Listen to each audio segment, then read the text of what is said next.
It's amazing to be here in Mayfair today in the Millennium Hotel with Stuart Tiedman from Base Technologies. It's a beautiful setup we've got here. And you're at an event here to do with shoppers and... Executing shopper insights. So it's a 2-day event. It seems to be going very well. We have the great and the good right across the FMCG brand circuit. People taking 2 days out of their busy schedule to understand more about what makes shoppers tick. So fascinating. Fascinating indeed. And you've just put out a report to do with... There needs to be more focus from brands on ROI, really. How do you think brands and agencies can focus more on ROI? What tips do you have for them? Okay, well, I think it's a journey. I think as an industry, shopper insights, shopper marketing, retail marketing, whichever banner you see it set under, is starting to now become accredited for being genuinely part of the overall marketing mix. The wonderful thing about retailer data, it provides shopper insight through genuine EPOS uplift. We're partnering with some very large data organisations like Nielsen, IRI, RSI, and in fact we're here at this event launching the fact that with Base Technologies we now have a brand-centric piece of software that allows people to not only plan at a very high strategic level but follow the workflow through delivery to actually reviewing what they've done, and the ability to pass data out and back into our platform to derive genuine insight and ROI for every campaign is the step change that the industry needs.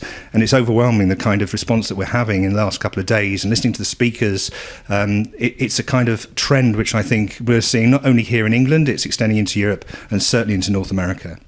Fabulous. So you've been making some great contacts then.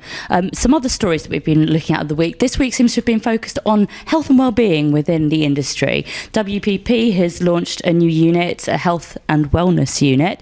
Do you think that other agency groups will start to do that as well? Well, I think it's interesting, isn't it? I think they have to. It's probably no coincidence this announcement comes shortly after the global win of the Walgreens account. And I think it's genius. I think it's a very shrewd move. I think, if you think about the future, the global ageing population and the fact that WPP has stepped up and thought that the longer term impact of what that population is going to be doing in 20, 30 years, and starting to gather that insight now and really focus on what makes people tick in their older age. And if it's a case of understanding the consumer through that lens further down the line, I feel that they will start to get a massive leap against any competitor that they've got. And I think that diversification and specialisation is a trend that we're going to see a lot more of.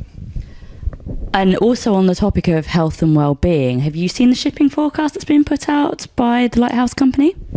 So this is in reference to the kind of Public Health England, the employers needing to be aware of their staff well-being. Basically, 77% of respondents seem to show, 77% of employees have shown signs of poor mental health, and it's something that C-suite responded as saying they found it was quite taboo to discuss.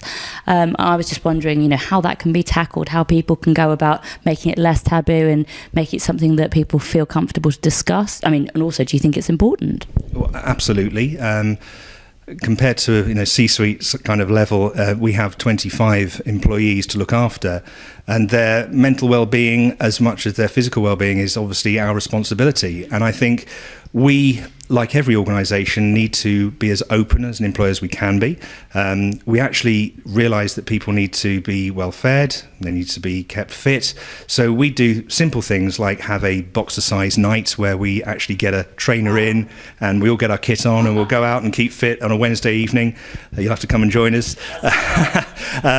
End of the month, every last Friday in the month, we'll have a group lunch. So we'll just down tools, we'll have lunch and get a takeaway in, and we actually stop working and we start communicating, because even though as an employer, we've got so many people in close proximity all day, every day, it's all about work most of the time. And I think it's really important to actually recognise that we've all got a responsibility to listen and understand and just get close on a personal level to people on a day-to-day basis. And I think that starts from the top down. You have to be open so that people feel that they can actually come to you in the event that there is stress, anxiety, mental health problems, which we have to recognise in this day and age with the pressure that people are under. It's there. Can't ignore it.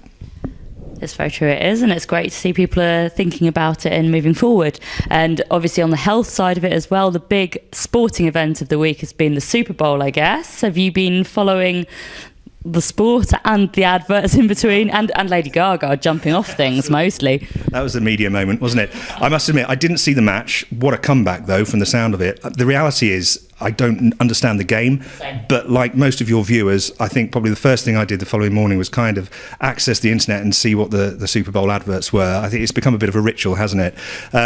For me, I've got some favourites. I mean, I think there's been some feedback online that's been saying that this year that it was the humorous angles. I have watched them all. I tend to go for the humor. Yeah, I mean, people are there. They're in a party atmosphere. You've got your friends over. You're having a ball, and then suddenly you don't want the mood popped like a bubble and brought right down. So it's no wonder that kind of humorous ads stick out with the emotional mindset of the consumers that they've surveyed. But I think, you've only got to look at the fact that premiered ads, it was Budweiser, you'd expect them, but it was Bud Light. Interesting that they chose to do yellowtail wine, and Americans as a nation don't consume much wine, yet for somebody to step up and kind of showcase that at such a high level to a global audience is amazing. John Malkovich, Henry Fonda, Lady Gaga you've mentioned, Jason Statham, I mean, Melissa McCarthy, I mean these are... New Wonder Woman as well, wasn't she? She was... Correct, yeah, so all these people are being spent a fortune to be sort of there to showcase. And I think it goes beyond the Super Bowl break. This is a case of being viral on a global basis. We've watched it in the UK, it's been watched globally.